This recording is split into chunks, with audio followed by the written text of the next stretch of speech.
On your Chromebook, to get into the Sphero software, you have to open up your apps on the Chromebook, hitting the magnifying glass, and then click Sphero EDU.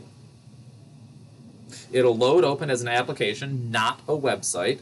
You'll instantly go to sign in as a learner, and then account sign in. And of course, sign in with Google.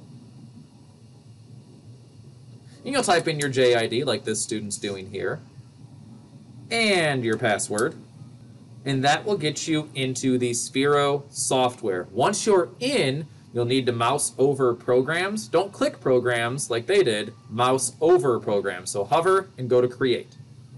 Once you've clicked create, you're going to give your program a name, so just use your name so I know whose it is. You want to click blocks and you want it to say bolt. Remember, name, blocks, bolt, and hit create. It'll load into a canvas here, and this is what our block programming looks like. Now, there is lots these Sphero bolts can do, but we're not tinkering with those as our introduction today. We are going directly into movement. And for that, you're going to need this block here on the bottom. First one in the bottom left under your movement there, where it has roll at a measurement, a heading, at a speed you're picking how fast it goes and for how long it does that. So this heading is the hardest part. 0 is going to make it go forward when you aim. 90 makes it turn to the right. 270 makes it turn to the left. And 180 makes it go the opposite direction than it started. Now this heading never changes. It's always going to be the same. So to start, we put it at 0. We're going to have it move at maximum speed because this is a race after all. And we're going to have it do that for 1.5 seconds. Just like that. Then we're going to connect it to a robot. And you just pick whichever one out of the list you want and it will connect to it. After the robot's connected, you're going to set it down on the carpet right at our start line and click the start button. And it will run.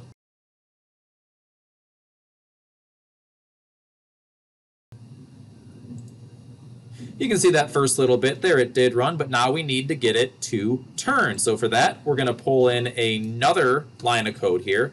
We're going to keep the same amount of speed. Looking at it, it's a little bit longer, so we'll go a full 2 seconds. And then direction. If we started heading 0 and now we need to make a left-hand turn, that's going to be 270. Once those are set, you hit start again, and let's see it go from the beginning.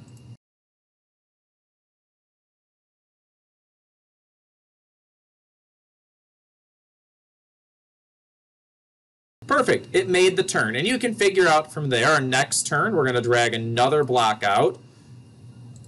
It's the same side as the first, so we'll do the 1.5 second time. The speed, we know we're going to go at max speed, because why not?